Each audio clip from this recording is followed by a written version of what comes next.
Hello, and welcome to Sobercast, where we provide AA speaker meetings and workshops in podcast format. We're an ad-free podcast, and if you enjoy listening, please help us be self-supporting by visiting Sobercast.com, look for the donate link, and drop $1 or $2 into our virtual basket. We hope you enjoy the podcast. Have a great day. My name's Michael, I'm an alcoholic, and it's good to see tonight that I've got two microphones here. I've got a microphone down there. I've got Alex that's been drafted in, who's doing a music degree at a university with earphones in. I guess the reason for this is because this is me 10-year birthday share, but I was actually 10 years sober last November, and they messed it up on the tape recording. Nothing come out, so they've got drafted in the big guns tonight. And well, what can I say? I'm an alcoholic, and today's been a Good Friday.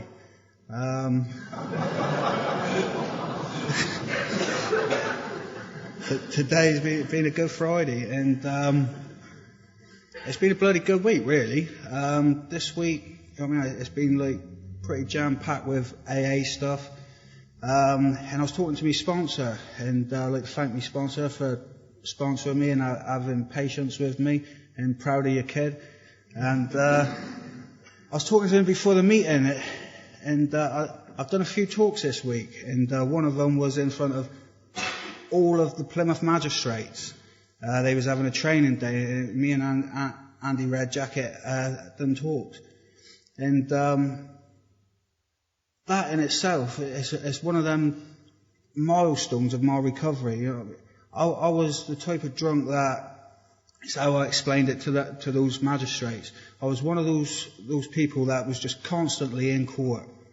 I was one of them people that was always in front of the magistrates, where if their magistrates was honest with themselves, the same as like what my doctors and my counsellors, if they were honest with themselves, they'd probably look at me and think, there's nothing really that we can do for this person, you know what I mean? He's just one of them, he's going to be in trouble, in and out of prisons for the rest of his life, and you know, they know that people like me really don't get a second chance, and that's what I was trying to put across to their magistrates. And they knew where I was coming from, you know what I mean? So they knew that what I had found in AA, it was a powerful thing, you know, it was powerful. They come up afterwards, they're asking questions, they said that's amazing, and you know what I mean? So they knew, because obviously they deal with people like myself every day, and not many people do get that second chance, and it's only through this AA, through good sponsorship, through this 12-step that I've been given that second chance. Now, then the day after that, I went and we'd done a meeting in Dartmoor prison. I spent most of my life trying to get out of prison, and now I'm getting in there to do the right thing and to do meetings in there. That's like another one of them like little milestones in my recovery again, you know what I mean? Somebody that was in and out of prison, now being able to go in there and do meetings for the prisoners. You know what I mean? I was one of them, and then being able to walk out them gates after an hour and a half, you know what I mean? Go home to my family, into my house with my two little girls. All through AA, you know what I mean? Simple as that. All through AA. And then the day after that, I had to go back to Dartmoor prison for an induction. This was yesterday, for an induction, to get a set of keys.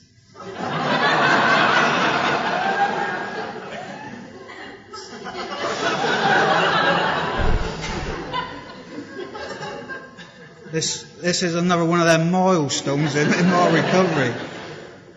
We had to sit through these talks and all that, health and safety, what you do in a hostage situation, all these things. And then we was taken down. I was given a belt that the wardens wear.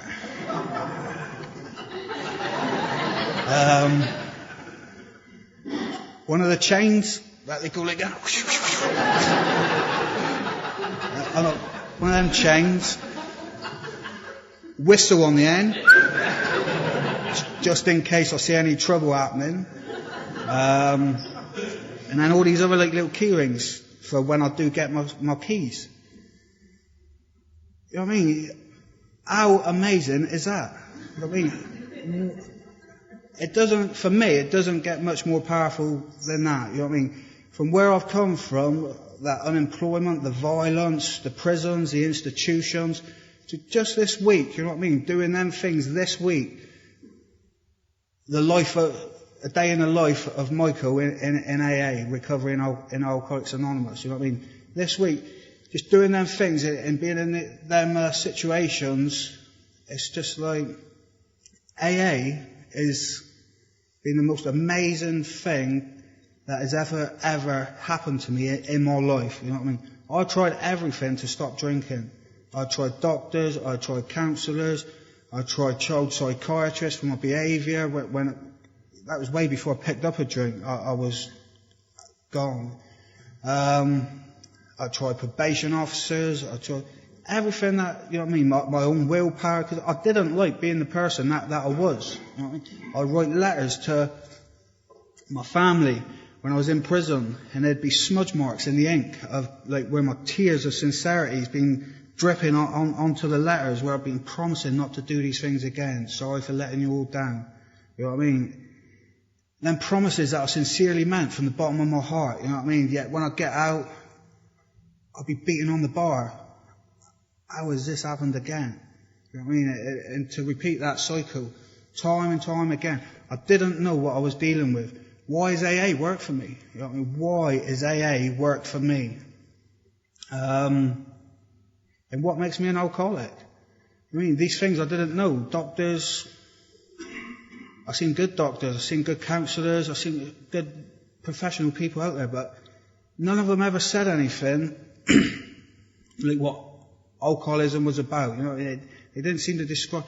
Yet when I come to AA, it was put in a way that I'd never heard before. How the alcoholic, we suffer from an allergy. You know what I mean? That whenever I have one drink, it'll set off something in me where I've got to have another, and another. I can't go down the pub at lunchtime, have a pint of lager with me pub lunch or whatever. Not that I worked when I was drinking anyway, but look, as soon as I have that one drink, I'll have to have another and another. It'll set off this phenomenon of craving that doesn't happen in normal people. Normal people can just take it or leave it. I couldn't. In this obsession that, you know what I mean, I was always thinking about drink. Of, like, from when I was at school, saving the dinner money and working it all out, and, you know what I mean, just obsessed by it. And then, why has this worked for me? Hearing and reading stuff in AA meetings. The first AA meeting that I went to, it was for the first time in my life, I saw, I felt, and I believed that there was something there that was going to work for me. That these people, they taught my language. That these people, they understood me. They come where I come from. The stories that they told is not something that they've got out of books. You know what I mean? This is real life stuff in AA. And some of the stories was worse than mine. You know what I mean? And for the first time in my life, I believed that I wasn't special, I wasn't different. I was just like one of these people that was sat in that meeting, that if I'd done the same things, simple mathematics tells me that if I do what these people have done, I will get the same results. And that's what I've done, you know what I mean? And then all the other things that I heard that I never heard before, that doctors, no one described it to me like that alcohol wasn't the problem. You know what I mean? Wasn't the problem with me. Alcohol was just a symptom of the bigger problem. The bigger problem that I'll suffer from is this thinking. This thinking that always leads me back to that first drink that sets off that cycle. Unlike a child who touches a hot stove, or like the jaywalker that's in their basic text, you know what I mean? Child touches a hot stove, ain't going to touch it again. You know what I mean? But with me, no matter how bad my drinking got, the consequences, the prison sentences, I would keep going back to it. So it was this thinking that had to change. That was one of the biggest things when I first come into AA that made me realise, I mean, I've never heard this before. And then I was given, so that was good news. Then the bad news was the only way that this was going to be sorted out was by something called spiritual awakening. Now, by going through this 12-step program, it's promised to us in the 12th step that as a result of going through this program, we'll have a spiritual awakening. And I didn't have a clue what that meant. You know what I mean? That just sounded as though it's like I would be sat down at the sundial, you know what I mean, with a sandwich board on, tambourines, and walking around, stood there with microphones, giving it that. And again, it was all made easy for me. It's described that this is a spiritual program. I don't have to believe in I can believe in whatever I want to believe in. You know what I mean? Whether it's a power, like Nicky said, whether it's the power of the group, the power of AA, and that was it. And I started to go through this 12-step program. Got a sponsor, and I was withdrawing for ages. It just seemed like forever and ever in the early days of recovery. And I was doing the suggestions. I was phoning my sponsor every day. And I was feeling on top of the world, you know what I mean? And I would be phoning him day after day, and I had no sleep yet. No, I still hadn't had no sleep, Wayne. I said, but I'm feeling brilliant, you know what I mean? For the first time in my life, I knew I was onto a winner. And like I said, I made a start on this 12-step program very, very quickly. My thinking began to change. Very, very early on in my recovery, I knew there was going to be a place for me in society again, or in society for the first time.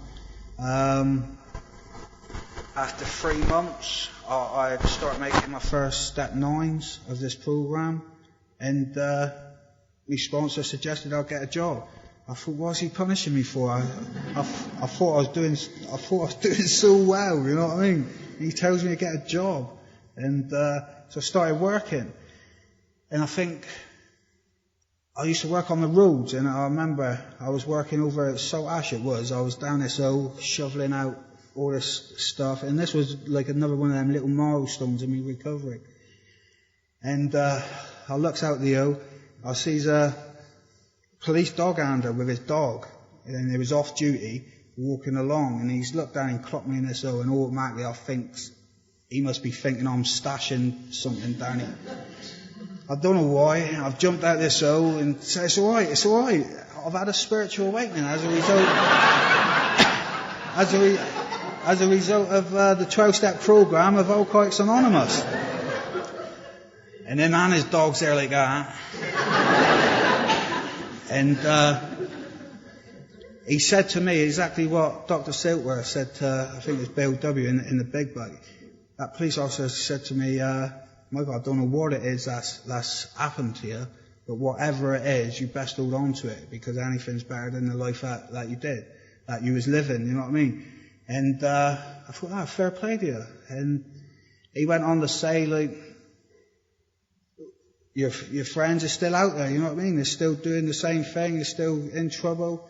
And that was like another one of them like little milestones in my recovery. And then going on from there, you know what I mean? After 3 months getting a job, staying in employment,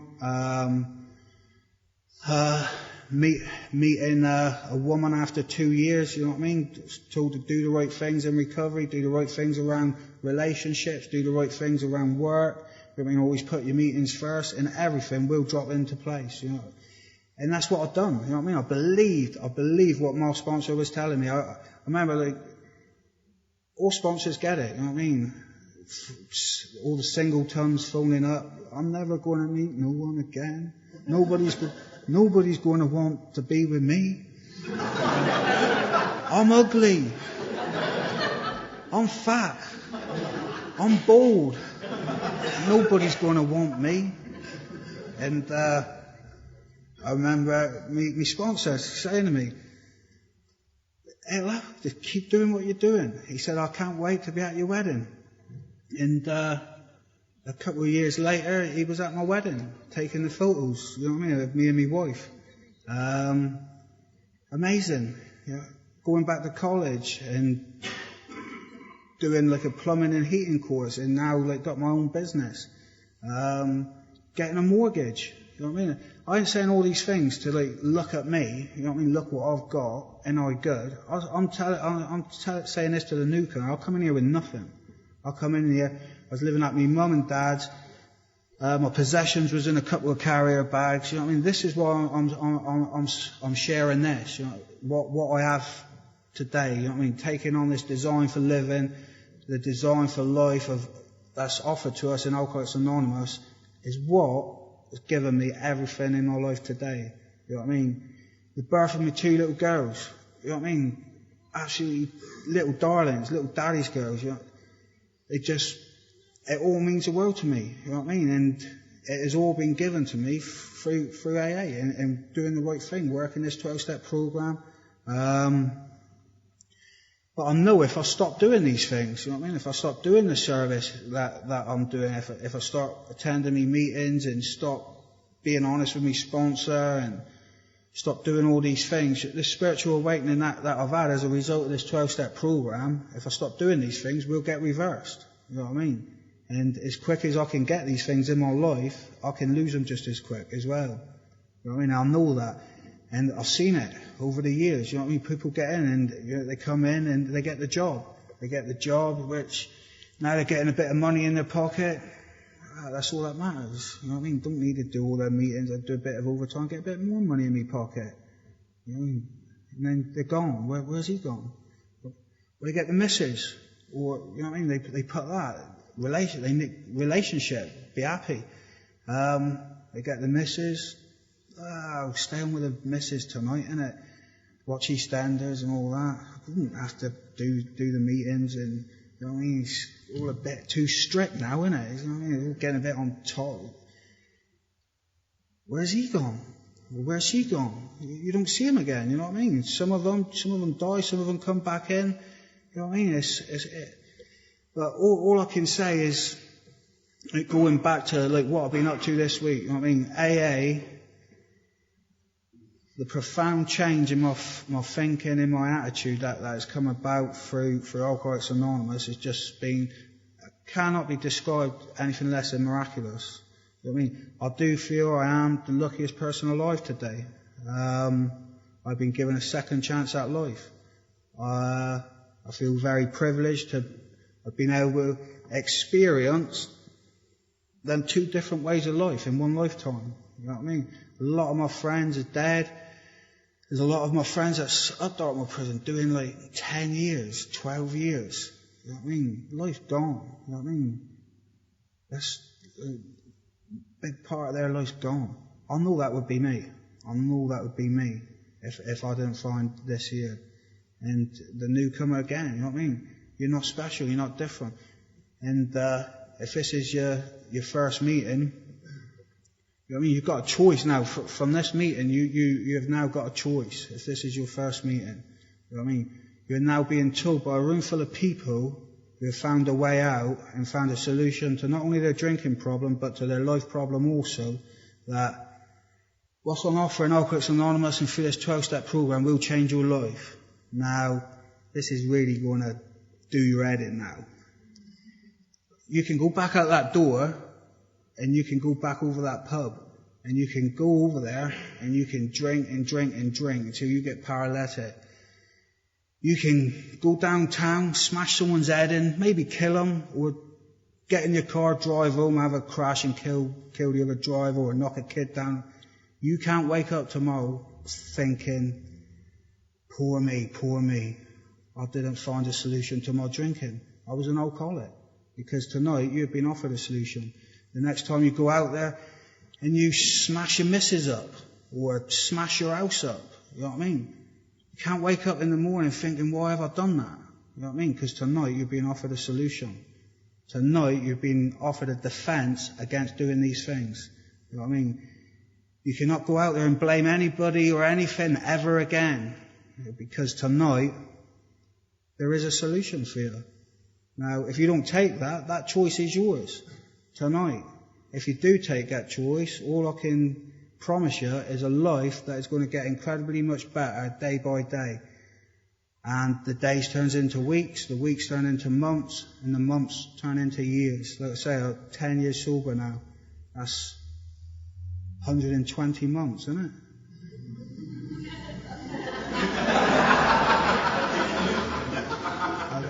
Don't know how many days that is. There's 2 types of people in AA. No, there's 3 types of people in AA. Those who can count and those who can't count.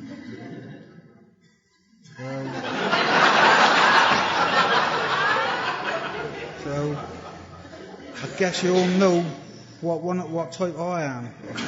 But any newcomers, like I said, you know what I mean? You can't. Tonight you're being offered a solution, and it's vastly more than a solution. It is a life.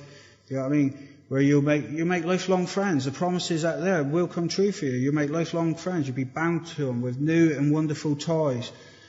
Life will take on a new meaning. You know what I mean? You'll be rocketed into a 4th dimension of existence. You lose your fear. You know, economic insecurity will leave us. All these promises are they extravagant promises? We think not. They're being fulfilled among us every day. You know what I mean? For the people all around us. You know, hearing people like Nicky and Chris up here tonight. I've been sharing for 10 years. You know what I mean? Doing shares in front of, like I said, magistrates and all that. But to hear 2 shares like that tonight, you know what I mean? I can go around, I've been to meetings where I'm not slagging off other meetings or other people or whatever, you know what I mean? But other people 10, 15 years sober not share a message of recovery like Nicky and Chris has shared tonight. You know what I mean? And that's not, I'm not being detrimental to anybody else. I'm just telling you what Alcoholics Anonymous is supposed to be. Our primary purpose is to carry a message to the alcoholic that still suffers. There's no in-betweens, no if, buts or maybe. That's what it's all about, you know what I mean? It's not about coming in here and sharing anything other than how do we get well, you know what I mean? What do we need to do in order to recover from this seemingly hopeless state of mind and body? And the answer is what they shared tonight, you know what I mean? Sponsorship, a good sponsor. Another alcoholic that's gone through this 12-step program, you know what I mean? That's what all a sponsor is. You know? This 12-step program, you need to do this 12-step program. It's like going into a doctor's surgery. Just coming to meetings ain't going to get you well. You know? It's like going to a doctor's surgery. You're really, really ill, and then him giving you a prescription, but you're not taking it. You're just walking out the door, and the prescription's left on that table. You just come to meetings and just keep coming to meetings and keep going home and keep coming to meetings. You ain't taking what you need to take for your medication. The medication in here is the 12-step program. And we are very fortunate people. Talks about in the big book with Dr. Carl Jung, a really world-renowned, famous psychiatrist. He was working with early members of AA and working with other alcoholics described as a hopeless variety, just like we are. You know what I mean? That these people that no matter how bad their lives got, they couldn't stop drinking. You know what I mean? And Dr. Carl Jung was working with these people. And he knew that little nothing could be done. And one of the members that he was working with, who'd just come back from another relapse, he said, "Isn't there anything that can be done for me?" And Dr. Carl Jung said, "There is. Through the ages, from time to time, every now and again, I'll see an alcoholic of your type have what's known as a spiritual experience." Now, these things to the professional world and scientists and these type of people are phenomenal. You know what I mean? They're inexplainable. They seem to come in the greatest of emotional distress and turmoil, and then all of a sudden, boom, their thinking change. They have a different way of thought and attitude, and they go about life and they never drink again. But to them, these things is phenomenal. You know what I mean? They can't be described. Don't know how to get one. Yet when we walk through these doors, these things that are phenomenon to the scientific and the medical profession are being offered to every single one of us that walks through these doors of AA. You know what I mean? And I always thought things like that, you know, it's like the miracles of seeing the Jesus program, the films at Christmas times and all that. What a load of crap. You know what I mean? How can you turn, milk into wine or water into wine? I ain't good at all that stuff. But, you know what I mean? All that stuff. Yet I know that there is something out there because something is done for me what I could not do for myself. You know what I mean? And My best thinking got me to AA. My best thinking got me sent to prisons and institutions. My best thinking, I was programmed to self-destruct. You know what I mean? But when I took on the thinking of another alcoholic, the teachings and practices of this 12-step program, life has taken on a new meaning. And it's on offer to anybody. And thanks for listening.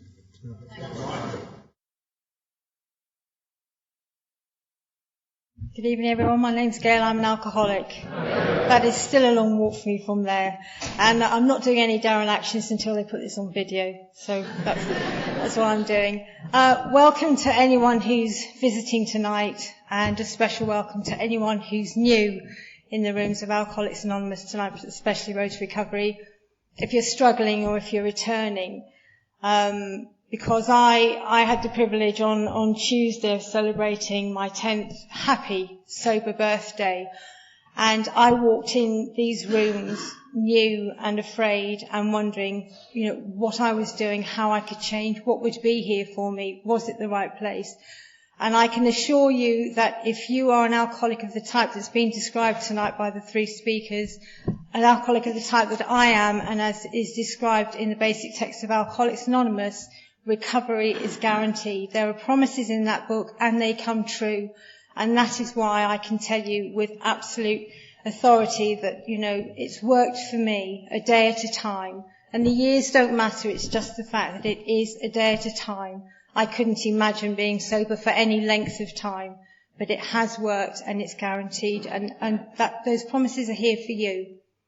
And, I'll get the Oscar bit over. I'd like to make thanks to people who really, really are important and have been in my life and brought me to this point. And my list is going to be slightly different from Neil's. And, Nick, you're not in the first three either. And, firstly, and to me most importantly, I'd like to thank Mary, my sponsor, because when I asked Mary to sponsor me, I effectively asked her to save my life. And I don't even know if I realised that or acknowledged that at the time, but I just knew I had seen someone who behaved differently from me, acted differently from me, and I wanted what she'd got without even knowing that phrase.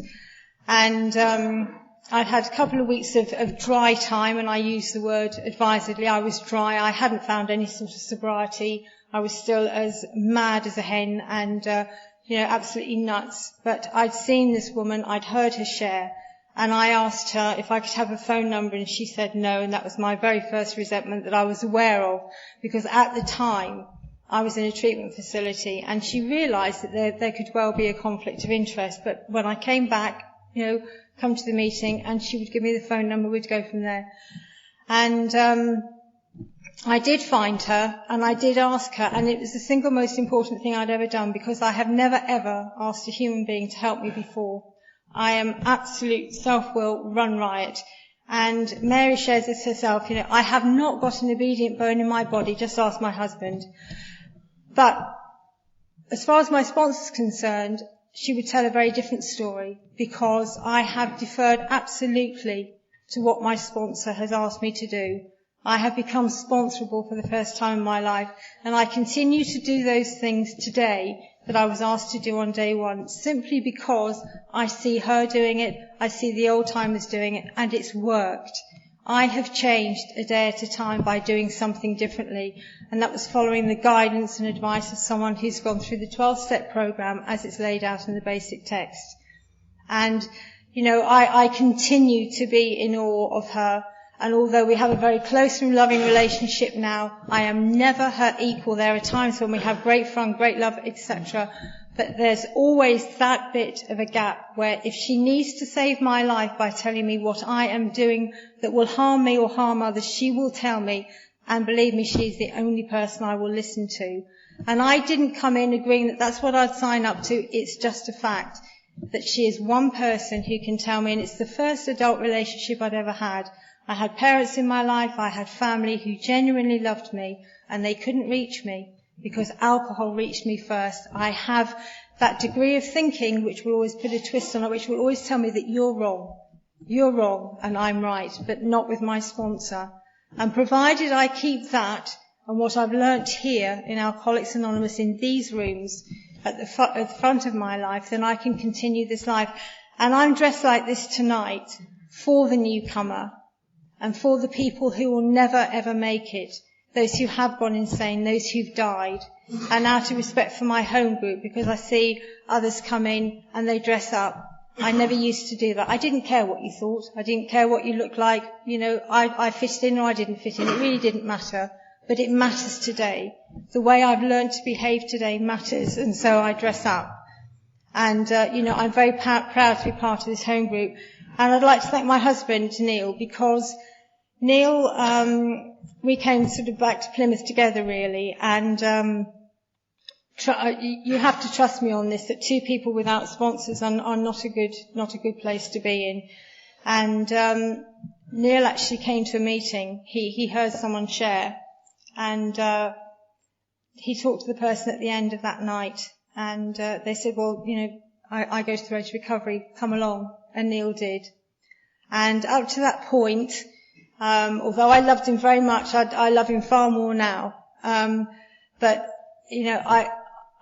nobody can predict where it's going to go. I hadn't changed. I don't know about Neil, but I hadn't changed. And I couldn't do relationships, and I couldn't do people, and I couldn't do anything very well. And Neil came to this meeting, and he came home that night, and he had a grey card in his hand, and he got out a piece of paper, and he got out his big book, which I'd never seen before, and he got on his knees, and he prayed. And I was impressed, because that guy, the next morning, was different. He was a different person.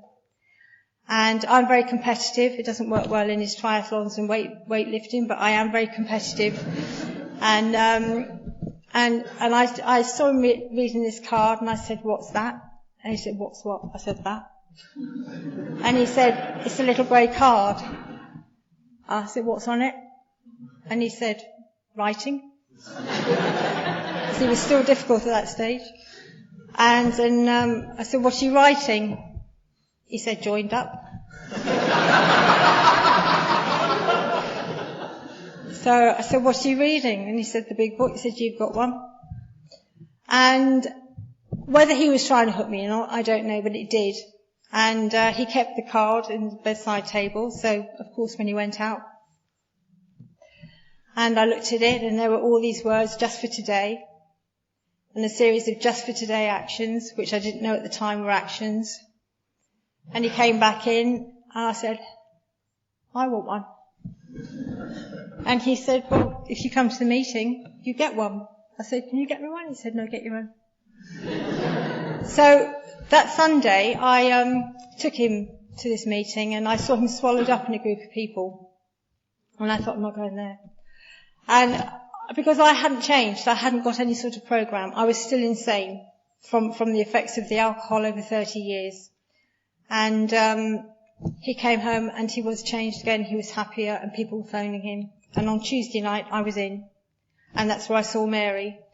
And that's why I believe, for me, this program is powered and driven by my higher powers, I understand. And although it is a spiritual program, not a religious program, that is God. God brought me here because I was looking for Mary, and I found her. And the other person I would like to thank is Wayne for having the courage and the vision to start this home group with the other old timers who've become involved in it, in starting it, because it was here when I needed it. And I was wandering around Plymouth thinking, I'm going to die. I'm going to die. I don't know what I've got to do to stay sober, but I knew I had to stay sober. My home was in chaos. My children, my eldest daughter particularly, hated me. She told me she hated me, and I knew it was true. I destroyed the lives of people I genuinely loved, and I'd continued to do that for 30 years without ceasing. I just could not stop myself, and I had no idea that this was a living problem. To me, it was about booze. And I came in here, and the group that had been set up was set up by the traditions, by the steps, by the concept, by the book. And it was about structure, and it was about discipline, and it was about everything that wasn't in my life. And when I came in and I got a sponsor, and I was asked if I was prepared to go to any lengths, and I said yes, I was given responsibility for doing suggestions, responsibility for turning up to my home group, responsibility for service, responsibility for the first time in life for me, and actually responsibility for phoning my sponsor every night, because she said that relationship would be what I made it, what I put into it, and I never put anything into any relationship ever. But it's the first time I did. And having done those things have changed for me. And then I went home and I did the things that I've just outlined. I got on my knees and I thanked my higher power, whatever that was. For me it is God, for having had a sober day, because it was the first happy sober day I'd had ever. I mean, the thought of sobriety, the thought of not drinking absolutely terrified me, because I had drunk all that time. I picked up alcohol as a teenager and I was off with it, off and running. A light went on in my head, and I didn't know until I came into AA that I have the sort of character where I don't know if I'm thinking about drinking first or drinking then thinking, it really doesn't matter. But at some point in any given day, I was going to pick up alcohol. And in the end, I was worse without it. I'd come to that jumping off point where I couldn't live with it and I couldn't live without it. It was absolutely terrible. I would go to bed at night and pray for the end. I would pray that I wouldn't wake up in the morning. And I didn't want to be like that, because I adored my daughters. And I had no way of knowing that for me, I have a craving. I have a craving which is allergy based. When I pick up alcohol and have one, I set up something that I just cannot control. And that's as true today as it was 10 years ago. I will never have this licked. I will never have this beaten. I lost the power of choice. What Alcoholics Anonymous has given me is choices back. I can now make choices because I'm not drinking. And it would mean that if it was just a booze problem, as Nancy says, when I put the booze down, I'd feel better. And for some reason, for me, I never did. Right from the word go. I had consequences immediately, as those of you who know me will know. With my father, I was sort of sick over him, and I was telling him that I hadn't taken the gin from the cupboard, and goodness knows there wasn't a lot of booze there.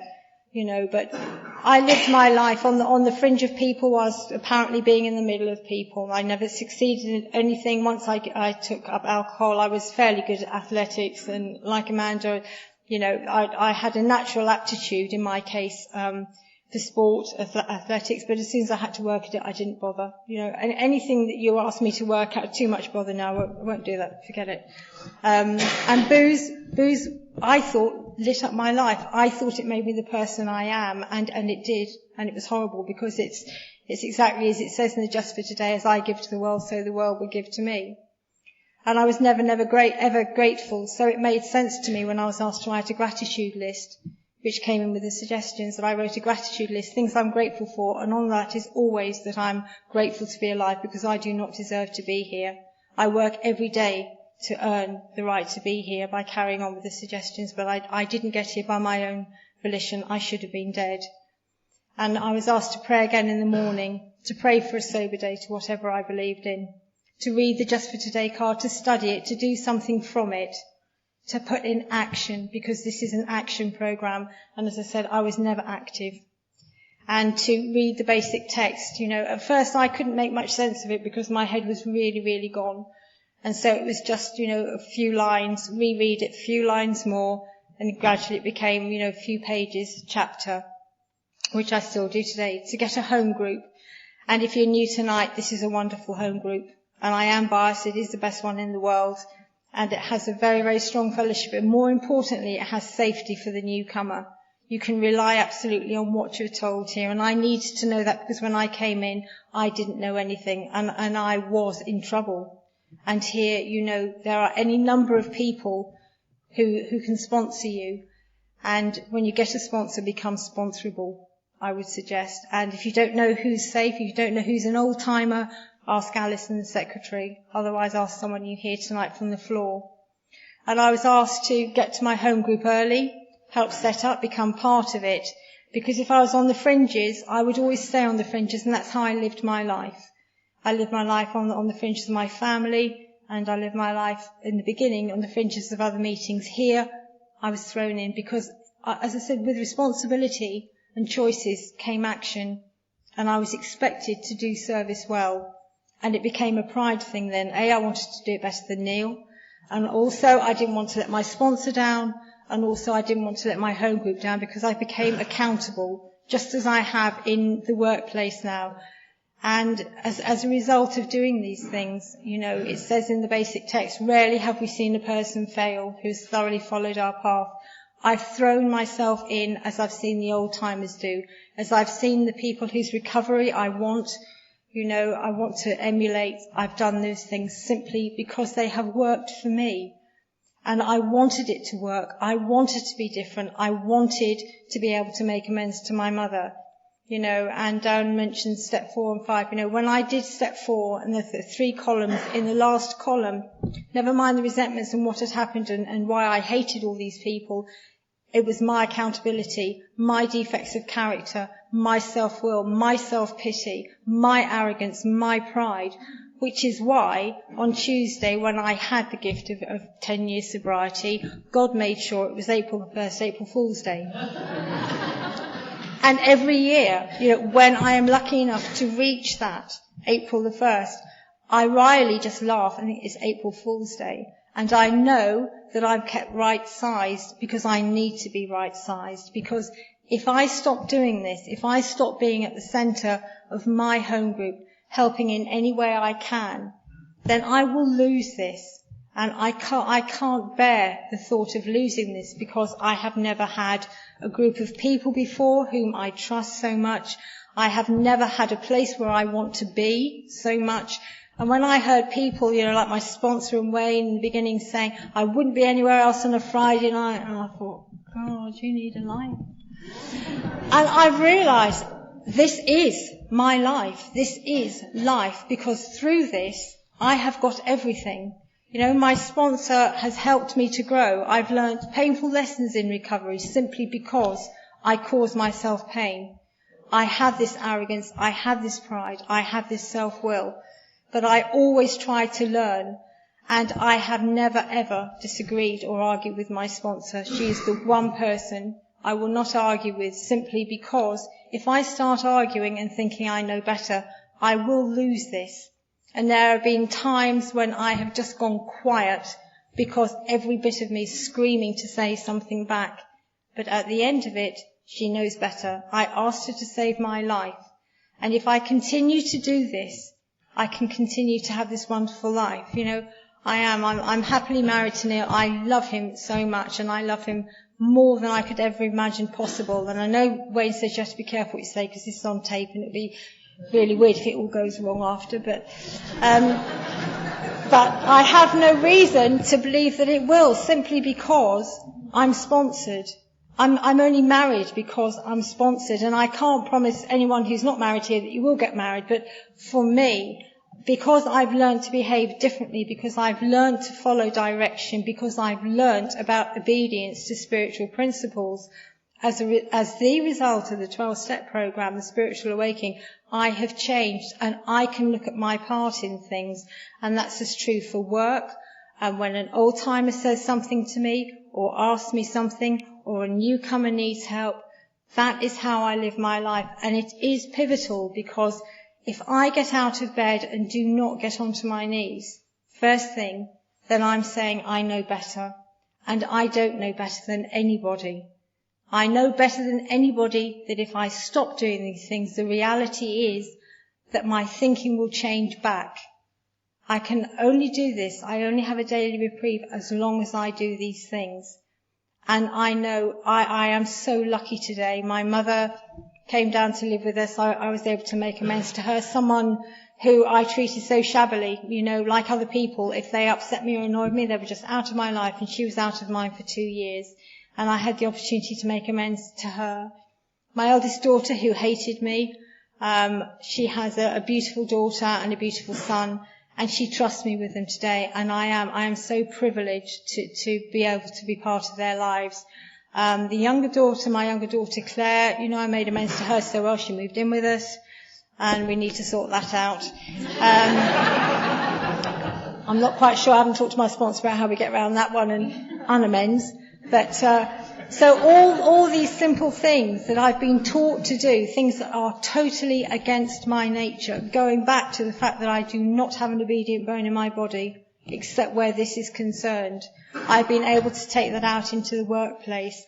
And I would like to stress that I'm saying this with all humility, because this is God-given to me, as it has been to everyone here who's done this program, the 12 steps, and is in recovery, because I know that of myself I am nothing. I absolutely know that today. And I work very hard to be humble, because, again, that's not my nature either. But I've seen people I genuinely admire, who haven't gone down as far as me in the drinking stakes, but are way ahead of me in the spiritual stakes. John F's here. I mean, he didn't drink for as long as me, and I think he describes himself as a panty waist or something like that. I think it's panty waist. And, waist panties, yeah. And so I know that people's experience here, they haven't had to come from the same place as me. So it means that if you are new or struggling, you don't have to have drunk for 30 years like me. You don't have to get to that awful spiritual black hole where there is nothing in life, where you just can't see where the next day is going to come to, but the light goes on in your head and it says drink. And despite yourself, you're going to pick up that drink as I did, and you're going to destroy not only that day, but the people around you who genuinely love you, because that was my experience, and I hated myself. And today I don't hate myself. I understand happy sobriety. I know how I got here. And a counsellor once said to me, "What do you want, Gail?" And I said, "I want to be happy." And they said, "Well, what's happiness?" And I couldn't answer. Today, happiness is about taking little actions, about things that are infinitely easier. This is the easier, simpler option than drinking for me. That was hard work. And I had no idea how hard it was and how I wrestled with it until I came in here and found another way to live. And I have enormous gratitude, an outpouring of gratitude for the life I've been given. And, if there is anyone new, if there is anyone struggling, this is a promise that you can have this tonight.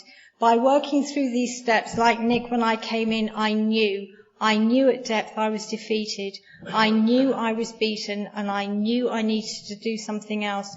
God to me at that time was a punishing God, because I bargained with him. I railed at him when he didn't give me what I wanted, but I recognised when my sponsor said that was the rest of the world too. Nobody in this world could fulfil my needs. And that's another reason why, I've stayed married, really, because I accept that Neil can't actually fulfil all my needs, although I feel he should. So sponsorship's good. But the thing is that it applies to just a minute. It applies to all areas of my life where I think I know best. I take guidance. And so I know for you, this can be the same. You can have the same results. And, when I have the privilege of standing in front of my peers here and people I genuinely admire, people I genuinely aspire to be like, I do. I feel myself, thank you, Alison, I feel myself the luckiest person in the world, because I can do this week after week after week. I can get happy. I can change. I have choices in whether I ruin a day or I have a good day. And I see people around me who, outside of Alcoholics Anonymous, who can never change. They're unhappy.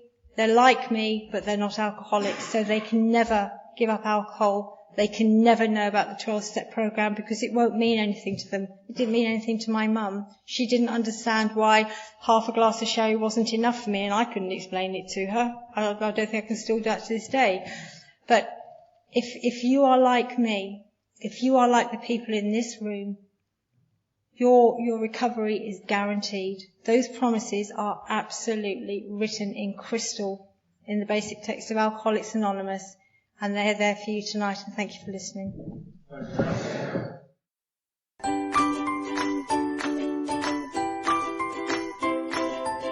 Thanks for listening. I hope you enjoyed the podcast. Sobercast is ad-free, and we'd like your help in order to keep it that way. So if you'd like to help us be self-supporting by pledging $1 or $2 a month, visit Sobercast.com and look for the donate links. Thank you very much.